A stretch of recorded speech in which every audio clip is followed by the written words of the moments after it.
ಅಭ್ಯರ್ಥಿಗಳಾದ ನಿಖಿಲ್ ಕುಮಾರಸ್ವಾಮಿ ಅವರು, ವಿಜಯ ಸಂಕೇಶ್ವರ್ ಅವರು, ಧ್ರುವ ನಾರಾಯಣ್ ಅವರ ಪರವಾಗಿ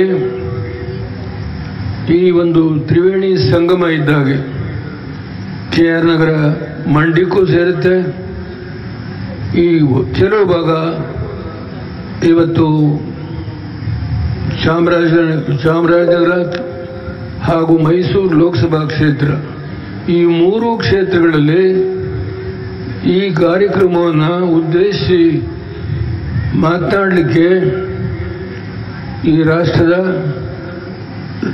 ಇಂಡಿಯನ್ ನ್ಯಾಷನಲ್ ಕಾಂಗ್ರೆಸ್ಸಿನ ಅಧ್ಯಕ್ಷರಾದ ರಾಹುಲ್ ಗಾಂಧಿಯವರು ತಮ್ಮ ಮುಂದೆ ಈಗ ತಾನೇ ಬಂದು ಕೂಡಿದ್ದಾರೆ. ದಯಮಾಡಿ ತಮ್ಮಲ್ಲಿ ವಿನಂತಿ ಮಾಡ್ತೇನೆ, ಯಾರೂ ಕೂಡ ಈ ಸಭೆಯಿಂದ ದಯಮಾಡಿ ನೀವು ಹೋಗಬಾರ್ದು. ಹೌದು, 5 ಗಂಟೆಯಿಂದ ನೀವು ಕಾದಿರ್ಬೋದು. ಇದು ಇಂಥ ಸಂದರ್ಭ ಮತ್ತೆ ಬರೋದಿಲ್ಲ. ಈ ರಾಜ್ಯದಲ್ಲಿ ಮೈತ್ರಿ ಸರ್ಕಾರ ಆಗಲಿಕ್ಕೆ, ಕುಮಾರಸ್ವಾಮಿ ಮುಖ್ಯಮಂತ್ರಿ ಆಗಲಿಕ್ಕೆ ರಾಹುಲ್ ಗಾಂಧಿಯವರು, ಸೋನಿಯಾ ಗಾಂಧಿಯವರು ಕೊಟ್ಟಂಥ ಒಂದು ಆದೇಶದ ಮೇಲೆ ಸಿದ್ದರಾಮಯ್ಯನವರು, ಖರ್ಗೆಯವರು, ದಿನೇಶ್ ಗುಂಡೂರಾವ್ ಅವರು, ಇವತ್ತು ಶ್ರೀಮಾನ್ ಸಿದ್ದರಾಮಯ್ಯನವರು ಹಿಂದಿನ ಮುಖ್ಯಮಂತ್ರಿಗಳು, ಇಂದು ಸಮನ್ವಯ ಸಮಿತಿಯ ಅಧ್ಯಕ್ಷರು ವೇಣುಗೋಪಾಲ್ ಅವರು, ಹೀಗೆ SK ಪಾಟೀಲ್ ಇದ್ದಾರೆ, ಮಾಜಿ ಮಂತ್ರಿಗಳ ಮಹದೇವಪ್ಪ ಇದ್ದಾರೆ, ಹಾಲಿ ಹೈಯರ್ ಎಜುಕೇಷನ್ ಮಿನಿಸ್ಟರ್ ಆಗಿರ್ತಕ್ಕಂಥ ನಮ್ಮ GT ದೇವೇಗೌಡ ಇದ್ದಾರೆ, ಸಾರಾ ಮಹೇಶ್ ಅವರಿದ್ದಾರೆ, ನಿಮ್ಮೆಲ್ಲರ ಒಂದು ನಾಯಕರಾದ ಶ್ರೀಮಾನ್ ಕುಮಾರಸ್ವಾಮಿ ಅವರು ಮುಖ್ಯಮಂತ್ರಿಗಳಾಗಿದ್ದಾರೆ. ಹೀಗೆ ನಾನು ಎಲ್ಲ ಮುಖಂಡಗಳನ್ನು, DK ಶಿವಕುಮಾರ್ ಅವರಿದ್ದಾರೆ, ಇವತ್ತು BL ಶಂಕರ್ ಇದ್ದಾರೆ, ನಾನು ಈಗ ತಾನೇ ದಿನೇಶ್ ಗುಂಡೂರಾವ್ ಅವರು ಮಾತನಾಡಿದ್ದಾರೆ. ನಾನು ಹೆಚ್ಚು ಸಮಯ ತೆಗೆದುಕೊಳ್ಳೋದಿಲ್ಲ. ಇದು ಒಂದು ಅಗ್ನಿ ಪರೀಕ್ಷೆ ನಮಗೆ. ಅದರಲ್ಲೂ ಯಾವ ಸಿದ್ದರಾಮಯ್ಯನವರು, ದೇವೇಗೌಡರು ಸ್ವಲ್ಪ ಕಾಲ ಹೊರಗಡೆ ಇದ್ವಿ, ಹಿಂದೆ ಒಂದಾಗೇ ಕೆಲಸ ಮಾಡಿದ್ದೇವೆ. ಒಂದು ಸನ್ನಿವೇಶ ಬಂದಾಗ ನಾವಿಬ್ಬರು ಬೇರ್ಪಡೆ ಆಗಿದ್ವಿ. ಆದರೆ ಇವತ್ತು ಮತ್ತೆ ನಾವಿಬ್ಬರು ಒಂದೇ ವೇದಿಕೆಯಲ್ಲಿ ಈ ರಾಜ್ಯದ ಅನೇಕ ಕಡೆ ಹೋಗಿ ಮಾತನಾಡ್ತಕ್ಕಂಥದಕ್ಕೆ, ಮತದಾರರನ್ನ ಕೈ ಜೋಡಿಸಿ ಕೇಳಿಕೊಳ್ಳಲಿಕ್ಕೆ ಮುಖ್ಯ ಕಾರಣ, ಈ ರಾಷ್ಟ್ರ ಕಳೆದ 5 ವರ್ಷದಲ್ಲಿ ಯಾವ ನರೇಂದ್ರ ಮೋದಿಯವರು 282 ಸ್ಥಾನವನ್ನು ತೆಗೆದುಕೊಂಡಂಥ ಒಂದು ಅಹಮ್ಮಿನಿಂದ ಈ ದೇಶದ ವ್ಯವಸ್ಥೆಯನ್ನೇ ಸರ್ವನಾಶ ಮಾಡಲಿಕ್ಕೆ ಹೋಗಿದ್ದಾರೆ. ಇವತ್ತು ಈ ರಾಷ್ಟ್ರ ಒಂದು ಧರ್ಮಕ್ಕೆ ಸೇರಿದವರೆಲ್ಲ, ಇಲ್ಲಿ ಎಲ್ಲ ಧರ್ಮಗಳಿಗೆ ಸೇರಿದಂಥ ರಾಷ್ಟ್ರ ಇದು. ಇಸ್ಲಾಂ ಧರ್ಮ ಇರ್ಬೋದು, ಕ್ರಿಶ್ಚಿಯನ್ ಧರ್ಮ ಇರ್ಬೋದು, ಜೈನ್ ಧರ್ಮ ಇರ್ಬೋದು, ಹಿಂದೂ ಧರ್ಮ ಇರ್ಬೋದು. ದಯಮಾಡಿ ಈ ರಾಷ್ಟ್ರದಲ್ಲಿ ಧರ್ಮಗಳ ಮಧ್ಯೆ ತಿಕ್ಕಾಟ. ಇವತ್ತು ಏನು ನಡೀತಾ ಇದೆ ಅನ್ನೋದ್ರ ಬಗ್ಗೆ ಗಂಟೆಗಟ್ಟಲೆ ಮಾತನಾಡ್ಬೋದು. ನಾನು ಹೆಚ್ಚು ಮಾತನಾಡಲಿಕ್ಕೆ ಹೋದರೆ ರಾಹುಲ್ ಗಾಂಧಿಯವರಿಗಾಗಲೇ ಅರ್ಧ ಗಂಟೆ ಕಾದಿದ್ದಾರೆ ಅಂತ ನನ್ನ ಮನಸ್ಸಿಗೆ ನೋವಾಗಿದೆ. ನಿಮ್ಮೆಲ್ಲರ ಪರವಾಗಿ ಅವರಿಗೆ ಕ್ಷಮೆ ಕೇಳ್ತೇನೆ. ಹಾಗೆ ಮಾಡಬಾರ್ದಾಗಿತ್ತು. ನಾವು ನಮ್ಮ ಹೆಲಿಕಾಪ್ಟರ್ ಬರೋದು ತಡ ಆಗಿದೆ, ಅರ್ಥ ಮಾಡ್ಕೊಳ್ಳಬಲ್ಲೆ. ನೀವು ಕಾಯ್ತಾ ಇದ್ದೀರಿ. ಈ ಹಲವಾರು ವಿಷಯ ಮಾತನಾಡ್ತಾರೆ. ರೈತರ ಬಗ್ಗೆ ಏನು ಮಾಡಿದ್ದಾರೆ, ದೇಶದ ಆರ್ಥಿಕ ವ್ಯವಸ್ಥೆ ಏನೇನಾಗಿದೆ, ಇವೆಲ್ಲವನ್ನೂ ರಾಹುಲ್ ಗಾಂಧಿಯವರು ಮಾತಾಡಲಿದ್ದಾರೆ. ನಾನು ಒಂದು ಮಾತನ್ನು ನಿಮ್ಮಲ್ಲಿ ಕೈ ಮುಗಿದು ಕೇಳ್ತೇನೆ.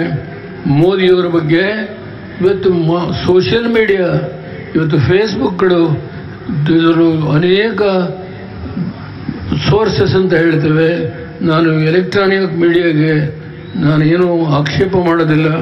ಈ ದೇಶದಲ್ಲಿ ಮೋದಿಯವರ ಪರವಾಗಿ ಬಳಕೆ ಆಗ್ತಕ್ಕಂಥ ಈ ಪ್ರಚಾರದ ವ್ಯವಸ್ಥೆ ಏನಿದೆ, ಇದರಿಂದ ನಮ್ಮ ಗ್ರಾಮೀಣ ಪ್ರದೇಶದಲ್ಲಿ ನಮ್ಮ ಮತದಾರರು ಬಹಳ ಬುದ್ಧಿವಂತರಾಗಿದ್ದಾರೆ, ಅವರಿಗೆ ಅನುಭವ ಇದೆ. ಈ ಎಲ್ಲ ಪೊಳ್ಳು ಮಾತುಗಳು ಅನ್ನೋದನ್ನು ದಯಮಾಡಿ ಅರ್ಥ ಮಾಡಿಕೊಳ್ಳಬೇಕು. ಮೋದಿಯವರು ಏನಾದರೂ ಆಕಸ್ಮಿಕವಾಗಿ ಮುಂದೇನಾದರೂ ಈ ದೇಶದಲ್ಲಿ ಪ್ರಧಾನಮಂತ್ರಿ ಆದರೆ ಅಂಬೇಡ್ಕರ್ ಅವರು ರಚನೆ ಮಾಡಿಕೊಂಡಂಥ ಸಂವಿಧಾನವನ್ನು ನಾಶ ಮಾಡುವಂಥ ವ್ಯವಸ್ಥೆ ಇದೆ. ದಯಮಾಡಿ ಕೈ ಮುಗಿದು ಪ್ರಾರ್ಥನೆ ಮಾಡ್ತೇನೆ. ನಾನು ಈ ಸಂದರ್ಭದಲ್ಲಿ ಕಿಂಚಿತ್ತು ಅನುಭವದಿಂದ ಈ ಮಾತನ್ನು ಹೇಳ್ತಾ ಇದ್ದೇನೆ. ದಯಮಾಡಿ ಖರ್ಗೆ ಅವರು ಮಾತನಾಡಿದ್ದಾರೆ, ಸಿದ್ದರಾಮಯ್ಯನವರು ಮಾತನಾಡ್ತಾರೆ, ಕುಮಾರಸ್ವಾಮಿಯವರು ಮಾತಾಡ್ತಾರೆ. ನಾನೇ ಹೆಚ್ಚು ಕಾಲ ತೆಗೆದುಕೊಳ್ಬೇಕು ಅನ್ನೋ ಇಚ್ಛೆ ಇಲ್ಲ ನನಗೆ. ಮಾತನಾಡ್ಬೋದು, ಗಂಟೆಗಟ್ಟಲೆ ಮಾತನಾಡಬಹುದು. ಈ ದೇಶದ ವ್ಯವಸ್ಥೆ ಎಷ್ಟು ನಾಶ ಆಗಿದೆ ಅನ್ನೋದ್ರ ಬಗ್ಗೆ ಹಲವಾರು ಉದಾಹರಣೆಗಳನ್ನ ಕೊಡಬಲ್ಲೆ ನಾನು. ದಯಮಾಡಿ ನಿಮ್ಮಲ್ಲಿ ಕೈ ಜೋಡಿಸಿ ಕೇಳ್ಕೊಳ್ತಾನೆ. ಸಿದ್ದರಾಮಯ್ಯನವರು ನಾವು ಇಬ್ಬರು ಒಂದಾದಂಥ ಕಾಲದಲ್ಲಿ ಈ ರಾಜ್ಯದಲ್ಲಿ ಕನಿಷ್ಠ 20 ಸೀಟ್ಗೆ ಮೇಲೆ ನಾವು ಲೋಕಸಭೆಗೆ ಆಯ್ಕೆ ಮಾಡಿದ್ರೆ ನಮ್ಮಿಬ್ಬರ ವ್ಯಕ್ತಿತ್ವ ಉಳಿಯುತ್ತೆ. ಇಲ್ಲದೆ ಇದ್ರೆ ನಾವು ಒಂದಾದಕ್ಕೂ ಪ್ರಯೋಜನ ಆಗಲ್ಲ. ಕೈ ಮುಗಿದು ಕೇಳ್ತೇನೆ. ಧ್ರುವ ನಾರಾಯಣ ಇರ್ಬೋದು, ಇವತ್ತು ನಿಖಿಲ್ ಕುಮಾರಸ್ವಾಮಿ ಇರ್ಬೋದು, ಇವತ್ತು ಸಂಕೇಶ್ವರ ಇರ್ಬೋದು, ವಿಜಯ ಸಂಕೇಶ್ವರ. ಕೈ ಮುಗಿದು ಕೇಳ್ಕೊಳ್ತೇನೆ. ಮೊನ್ನೆ ನಾನು ಅವರು 4 ದಿನದ ಪ್ರವಾಸ ಮಾಡ್ತಾ ಇದ್ದೇವೆ, ಹಾಸನ ಜಿಲ್ಲೆ, ತುಮಕೂರು ಜಿಲ್ಲೆ. ದಯಮಾಡಿ ಕೈ ಮುಗಿದು ಕೇಳ್ಕೊಳ್ತೇನೆ. ಬೆಂಗಳೂರಲ್ಲಿ ಎಲ್ಲ ಕಡೆ ಈಗ ಒಟ್ಟಾಗೆ ಇವತ್ತು ನಾವು ಪ್ರವಾಸ ಮಾಡ್ತಾ ಇದ್ದೇವೆ. ಇಡೀ ಜನಸ್ತೋಮದಲ್ಲಿ ನಮ್ಮ ತಾಯಂದಿರಲ್ಲಿ ಎಷ್ಟೊಂದು ತೀರ್ಮಾನಗಳನ್ನು ಮಾಡಿದ್ದೇವೆ. ನಾನು ಸಿದ್ದರಾಮಯ್ಯ ಇದ್ದಂಥ ಕಾಲದಲ್ಲಿ ದಯಮಾಡಿ ನಿಮ್ಮೆಲ್ಲರಲ್ಲಿ ಸಮಸ್ತ ಜನಸ್ತೋಮದಲ್ಲಿ ಕೈ ಮುಗಿದು ಪ್ರಾರ್ಥನೆ ಮಾಡ್ತಾನೆ. ಎಲ್ಲವನ್ನು ಮರಿಬೇಕು. ಸಣ್ಣ ಪುಟ್ಟ ವ್ಯತ್ಯಾಸಗಳಿರಬಹುದು. ಮೈಸೂರಿನಲ್ಲಿ ಸಿದ್ದರಾಮಯ್ಯನವರಿಗೆ ಜಿ ಡಿ ದೇವೇಗೌಡರಿಗೆ ಸ್ವಲ್ಪ ಕಹಿಯಾದ ವಾತಾವರಣ ಅದುಂಟು. ಆದರೆ ದೇಶದ ಇವತ್ತು ಸಮಸ್ಯೆಯನ್ನು ಎದುರಿಸುವಾಗ ನಮ್ಮ ವೈಯಕ್ತಿಕವಾದ ವಿಷಯ ಇಲ್ಲ. ದೇಶ ಮುಖ್ಯ. ಇವತ್ತು ಒಂದು ವ್ಯಕ್ತಿಗತವಾದಂಥ ಈರ್ಷೆಗಳನ್ನು ಮರೆತು ನಾವು ಹೋರಾಟ ಮಾಡೋಣ ಅಂತೇಳಿ ಕೈ ಮುಗಿದು ನಿಮ್ಮೆಲ್ಲರಲ್ಲಿ ಪ್ರಾರ್ಥನೆ ಮಾಡ್ತಾನೆ. ರಾಹುಲ್ ಗಾಂಧಿಯವರು ಮಾತನಾಡಲಿಕ್ಕೆ ಅವಕಾಶ ಮಾಡೋಣ. ಅದಾದಮೇಲೆ ಸಿದ್ದರಾಮಯ್ಯರು ಮಾತನಾಡ್ತಾರೆ. ಇವತ್ತು ವಿಜಯಶಂಕರ್ ಅವರು ಹಿಂದೆ ಲೋಕಸಭಾ ಸದಸ್ಯರಾಗಿದ್ದರು. ನಾನು ವಿಜಯ ಸಂಕೇಶ್ ಅಂತ ತಪ್ಪು ಹೇಳಿದ್ದೇನೆ. ಅವರು ಬೇರೆ, ಅವರು ವಿಷಯ ಬೇಡ. ಈಗ ಇವತ್ತು ವಿಜಯಶಂಕರ್ ಅವರು ಹಿಂದೆ ನನ್ನ ಜೊತೆಲೇ ಲೋಕಸಭೆಯಲ್ಲಿ ಕೆಲಸ ಮಾಡಿದ್ದಾರೆ, ಅನುಭವ ಇದೆ. ಅವರಿಗೆ ವ್ಯಕ್ತಿತ್ವದ ಬಗ್ಗೆ ನಾನು ಗುಣಗಾನ ಮಾಡಬೇಕಾದ್ದಿಲ್ಲ. ಲೋಕಸಭೆಯಲ್ಲಿ ಒಂದು ಸಮಿತಿಯಲ್ಲಿ ಕೂಡ ಇಬ್ಬರು ಕೆಲಸ ಮಾಡಿದ್ದೇವೆ. ದಯಮಾಡಿ ಅರ್ಥ ಮಾಡಿಕೊಳ್ಳಬೇಕು. ಮೈಸೂರು ರಾಜಕಾರಣದಲ್ಲಿ 7 ಬೀಳುಗಳಾಗಿದೆ. ಜಿ ಡಿ ದೇವೇಗೌಡರು ಇವತ್ತು ಯಾವ ಪ್ರಿಯಾಪುಟದ ನಮ್ಮ ಮಹಾದೇವ್ ಇದ್ದಾರೆ, ಇವತ್ತು ಈ ಟಿ ನರಸೀಪುರದ ಆಯುಷ್ ಅಂತ ಹುಡುಗ ಒಬ್ಬ ಯಂಗ್ಸ್ಟರು. ನಾನು ಎಲ್ಲರಲ್ಲೂ ಕೈ ಮುಗಿದು ಕೇಳ್ಕೊಳ್ತೇನೆ. ಯಾವುದೇ ಕಾರಣದ ವಿಶ್ವನಾಥ್ ಇರಬಹುದು, ಇವತ್ತು ನಾವು ನಮ್ಮ ವೈಯಕ್ತಿಕವಾದಂಥ ಏನೇ ಭಿನ್ನಾಭಿಪ್ರಾಯ ಇದ್ರು ಮರೆತು ಒಂದು ತಾಯಿಯ ಮಕ್ಕಳಾಗಿ ಹೋರಾಟ ಮಾಡಲೇಬೇಕು. ವಿಜಯಶಂಕರ್ ಅವ್ರನ್ನ ಗೆಲ್ಲಿಸಬೇಕು, ಧ್ರುವ ನಾರಾಯಣ ಅವ್ರನ್ನ ಗೆಲ್ಲಿಸಬೇಕು. ನಿಖಿಲ್ ಕುಮಾರ್ ಅವರು ಈ ಕ್ಷೇತ್ರದಿಂದ 30-35 ಸಾವಿರ ಮತಗಳ ಅಂತರದಲ್ಲಿ ನೀವು ಶಕ್ತಿ ಕೊಡಬೇಕು ಅಂತೇಳಿ ಸಮಸ್ತ ಜನತೆಯಲ್ಲಿ ಕೈ ಮುಗಿದು ಪ್ರಾರ್ಥನೆ ಮಾಡ್ತಾನೆ. ಸಿದ್ದರಾಮಯ್ಯವರು ಮಾತಾಡೋರಿಗೆ, ಕುಮಾರಸ್ವಾಮಿ ಮಾತಾಡೋರಿಗೆ, ಖರ್ಗೆ ಅವರು ಸ್ವಲ್ಪ ಕಾಲ ಮಾತನಾಡ್ತಾರೆ. ಹಿರಿಯ ಮುಖಂಡರು ಲೋಕಸಭೆಯಲ್ಲಿ ಅವರು ಹೋರಾಟ ಮಾಡತಕ್ಕಂಥ ಕೆಚ್ಚಿನ ನಾನು ಪಕ್ಕದಲ್ಲಿ ಕೂತು ನೋಡಿದ್ದೇನೆ. ಅಂತ ಒಬ್ಬ ವ್ಯಕ್ತಿ ಬಂದಿದ್ದಾರೆ. ಅವ್ರ ಕ್ಷೇತ್ರಕ್ಕೂ ಹೋಗಬೇಕಾಗುತ್ತೆ. ಈ ಸಂದರ್ಭದಲ್ಲಿ ನಿಮ್ಮೆಲ್ಲರಲ್ಲಿ ಕೈ ಮುಗಿದು ಕೇಳ್ಕೊಳ್ತೇನೆ. ಈ ದೇಶವನ್ನು ಉಳಿಸ್ತಕ್ಕಂಥ ಶಕ್ತಿ ನಿಮ್ಮಲ್ಲಿದೆ, ಪ್ರಜಾಪ್ರಭುತ್ವವನ್ನು ಉಳಿಸ್ತಕ್ಕಂಥ ಶಕ್ತಿ ನಿಮ್ಮಲ್ಲಿದೆ. ದಯಮಾಡಿ ಲಘುವಾಗಿ ತೆಗೆದುಕೊಳ್ಬೇಡಿ. ನಿನ್ನೆ ಒಂದಾಗ್ಬಿಟ್ರು, ನಾವು ಅದಕ್ಕೆ ಒಂದಾಗಬೇಕಂತ.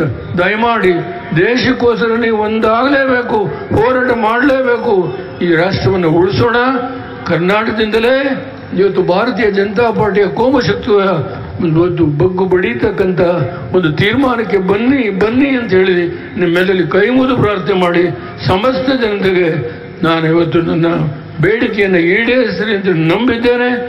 ಏನು ಒಂದು ಗೌರವವನ್ನು ಕೊಟ್ಟು ಬೆಳೆಸಿದ್ದೀರಿ 60 ವರ್ಷ ರಾಜಕೀಯದಲ್ಲಿ, ಪುಣ್ಯಾತ್ಮರು ಇವತ್ತು ಉಳಿಸಬೇಕು. ನಮ್ಮೆಲ್ಲರ ಮರ್ಯಾದೆ ಪ್ರಶ್ನೆ. ದೇಶದ ಅಳಿವು ಉಳಿವು ಈ ವಯಸ್ಸಿನಲ್ಲಿ ನಾನು ನಿಮ್ಮ ಮುಂದೆ ಕೈ ಜೋಡಿಸಿ ಕೇಳ್ಕೊಳ್ತೇನೆ. ದಯಮಾಡಿ ಉಳಿಸ್ತಕ್ಕಂಥ ಒಂದು ಅತ್ಯಂತ ಶ್ರೇಷ್ಠವಾದಂಥ ನಿರ್ಣಯ ನಿಮ್ಮಲ್ಲಿ ಕೈ ಜೋಡಿಸಿ ಪ್ರಾರ್ಥನೆ ಮಾಡ್ತೇನೆ. ಜೈ ಹಿಂದ್.